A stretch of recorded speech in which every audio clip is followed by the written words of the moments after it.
মধ্যপ্রাচ্যের আকাশে আবারও ঘনিয়ে এসেছে যুদ্ধের কালো মেঘ। রাত পেরোতেই একের পর এক বিস্ফোরণের শব্দে কেঁপে উঠেছে পুরো অঞ্চল। আকাশ জুড়ে ছুটে গেছে ক্ষেপণাস্ত্রের আগুন, আর সেই আগুনের কেন্দ্রবিন্দুতে এখন ইরান ও ইসরায়েলের ক্রমবর্ধমান সংঘাত। দিনের শুরুতেই ইরানের সামরিক বাহিনী ঘোষণা দিয়েছে তাদের বহুল আলোচিত সামরিক অভিযান অপারেশন ট্রু প্রমিস 4 এর 40তম ধাপ শুরু হয়েছে। এবারের অভিযানের রণধ্বনি রাখা হয়েছে ইয়া আমির আল মুমিনিন। ইরানি সামরিক বাহিনীর দাবি এটি কোনো বিচ্ছিন্ন হামলা নয়, বরং পরিকল্পিত ও সমন্বিত সামরিক অভিযান। তেহরানের পক্ষ থেকে জানানো হয়েছে এই হামলায় লেবাননের প্রতিরোধ যোদ্ধাদের সঙ্গে ঘনিষ্ঠ সমন্বয় করা হয়েছে। দুই দিক থেকে একযোগে আঘাত এনে ইসরায়েলকে চাপে ফেলার কৌশল নিয়েই পরিচালিত হচ্ছে এই অভিযান।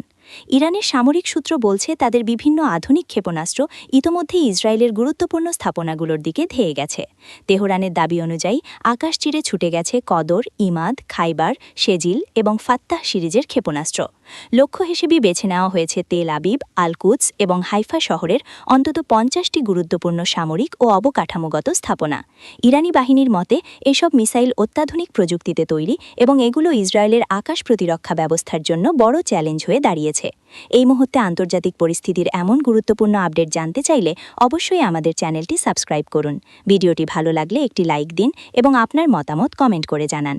এদিকে সংঘাত শুধু ইসরায়েলের ভেতরেই সীমাবদ্ধ নেই বলে দাবি করছে তেহরান। ইরানের সামরিক সূত্র জানিয়েছে মধ্যপ্রাচ্যে যুক্তরাষ্ট্রের সামরিক উপস্থিতিকেও লক্ষ্যবস্তু করা হয়েছে। জর্ডানের আল আজরাক এবং সৌদি আরবের আল খারাজ বিমান ঘাঁটিতে ক্ষেপণাস্ত্র হামলার দাবি করেছে ইরান। তাদের বক্তব্য, মধ্যপ্রাচ্যে মার্কিন সামরিক প্রভাব কমিয়ে আনতেই এই কৌশলগত হামলা চালানো হয়েছে। অন্যদিকে উত্তর দিক থেকে ইসরায়েলের উপর নতুন চাপ সৃষ্টি করেছে লেবাননের সশস্ত্রগোষ্ঠীগুলো। তাদের নতুন সামরিক অভিযান অপারেশন ডিভার্টেড স্ট্রাইকের আওতায় ইসরায়েলের উত্তর সীমান্ত লক্ষ্য করে শতাধিক রকেট নিক্ষেপ করা হয়েছে বলে দাবি করা হয়েছে। এর ফলে সীমান্ত এলাকায় ব্যাপক উত্তেজনা ছড়িয়ে পড়েছে। ইসরায়েলি সংবাদ মাধ্যমগুলোর তথ্য অনুযায়ী গত 24 ঘণ্টায় ক্ষেপণাস্ত্র হামলার তীব্রতা উল্লেখযোগ্যভাবে বেড়েছে। বিভিন্ন শহরে সাইরেন বেজে ওঠার সঙ্গে সঙ্গে মানুষ নিরাপদ আশ্রয়ের খোঁজে ছুটছে বাংকারের দিকে। একাধিক স্থানে হতাহতের খবর পাওয়া গেলেও সঠিক সংখ্যা এখনও নিশ্চিত করা যায়নি। এর কয়েক ঘণ্টা আগে ইরান দাবি করেছিল যে অপারেশন ট্রু প্রমিস 4 এর 39তম ধাপে পারস্য উপসাগরে অবস্থিত যুক্তরাষ্ট্রের কয়েকটি সামরিক অবস্থানে হামলা চালানো হয়েছে।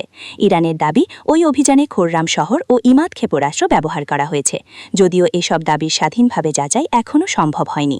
সংঘাতের উত্তাপ এখন সমুদ্র সীমাতেও ছড়িয়ে পড়েছে। কৌশলগতভাবে অত্যন্ত গুরুত্বপূর্ণ হরমুজ প্রণালী নিজেদের নিয়ন্ত্রণে থাকার দাবি করেছে ইরানি নৌবাহিনী।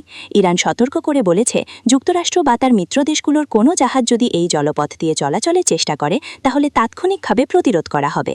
সব মিলিয়ে মধ্যপ্রাচ্যের পরিস্থিতি এখন অত্যন্ত উত্তেজনাপূর্ণ। একদিকে ইরান, অন্যদিকে ইসরায়েল ও তার পশ্চিমা মিত্ররা। এই সংঘাত নতুন করে বৃহৎ আকারের আঞ্চলিক যুদ্ধের আশঙ্কা তৈরি করেছে। এখন বিশ্বজুড়ে প্রশ্ন একটাই, এই উত্তেজনা কি সীমিত সংঘাতে থামবে নাকি তা ছড়িয়ে পড়বে পুরো মধ্যপ্রাচ্য জুড়ে?